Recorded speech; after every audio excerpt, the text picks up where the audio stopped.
Welcome guys to another fishing adventure, where today in Ede we are fishing for carp, bream and tench.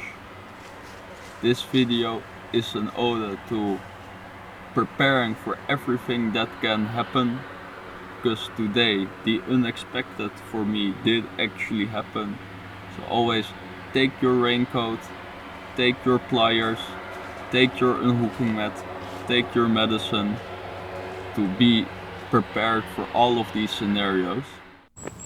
And as we're looking at the bites to occur, let's get into the rest of the video.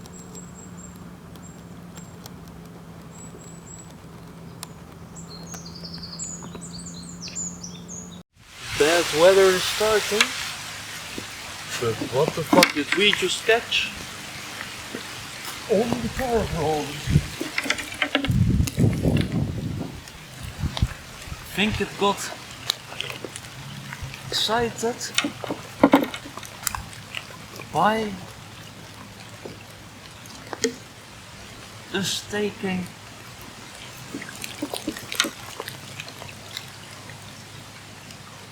removing the bait. It's really well stuck in there this week.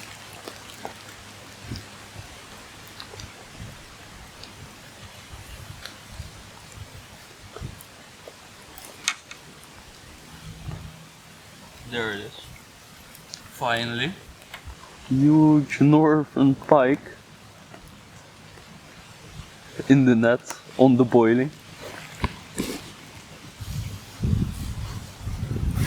You don't want to get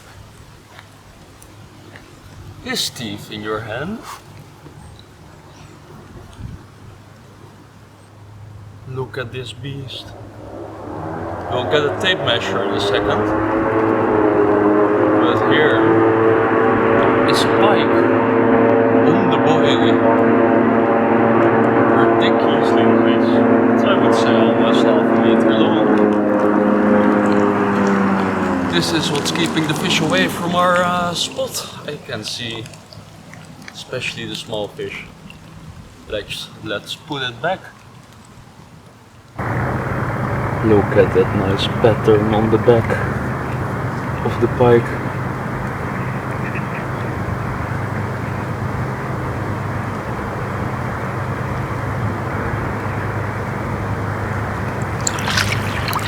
Let's now start with the proper part of the video and the first bream that we caught on the feeder rod with the coarse activated pellets of mainline and some sweet biscuit bait of theirs as well. It's a pretty decently sized bream, like I would say a good 3.5 kilograms. Let's put it back into the water.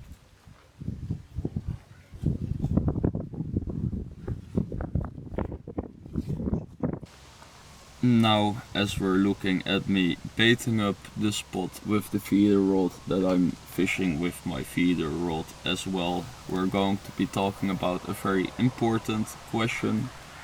The question is choosing the swim you're going to be fishing at. And there are multiple main questions needing to be taken into consideration when wanting to make this decision yourself. For example, where's the wind coming from? Is it coming from the swims in question, from the front, from the back, from the side? How far do you need to cast your rod to the hotspot to where those fish are actually in the water? How accessible is the swim you want to be getting to? Can you get there by car? Do you need to carry your stuff for multiple 100 meters? All of this, so comfortability, accessibility, reach to the fish, wind influencing the accuracy. These questions are, well, to be answered when choosing that swim of yours. Today we chose for a swim where we had a shorter cast with a headwind, but that we could actually reach by car. So very accessible, less comfortable, but increasing the accuracy.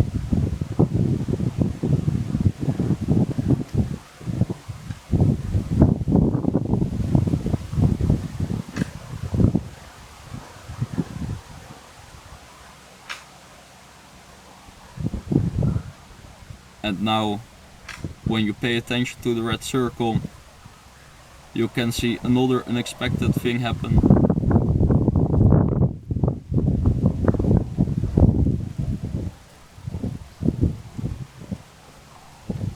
This is the third bream of the day that we caught, this time on the carp rod at our spot.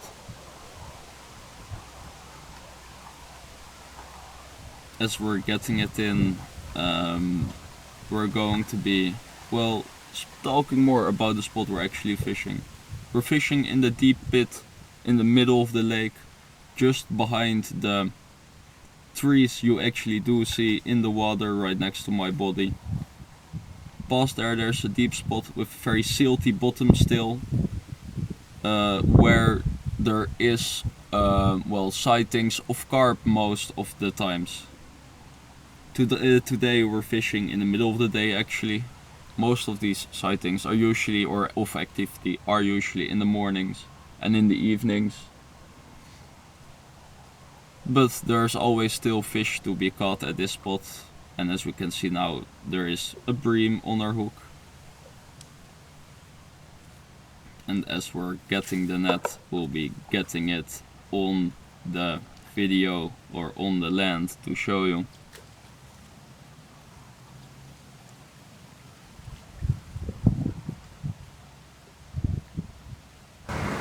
So guys, our first bream, this one on the carp rod. It's also a decently nice bream. Glad to have finally caught something on that spot. It's a really big meal, you can see it on the fighting spots on the pack at least.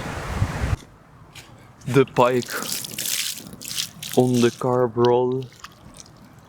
How it didn't, or how it managed to stay on the line, is a big question.